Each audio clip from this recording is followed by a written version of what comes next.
My name is Suzanne Austin. I'm the Executive Vice President and Provost at the College of Charleston. College of Charleston is an institution of approximately 11,000 students.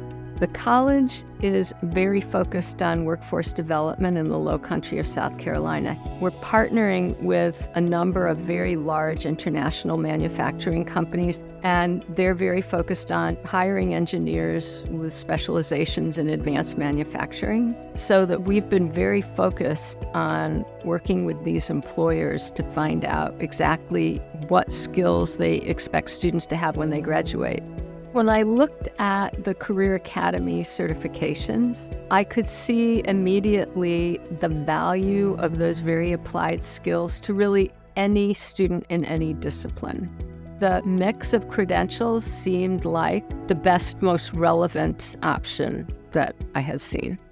We have a really interesting case study this summer of students who have internships with Google, and part of their requirement is to complete one of the microcredentials. So I think employers in the internship program are also thinking creatively about how can we get students to engage more intentionally with these microcredentials.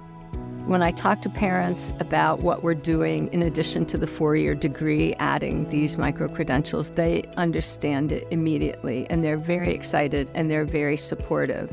My advice to other institutions who are thinking about getting on board with the Career Academy is to just do it. I think it bodes really well for students in terms of their career opportunities. And from a recruiting perspective, it is becoming a differentiator for us.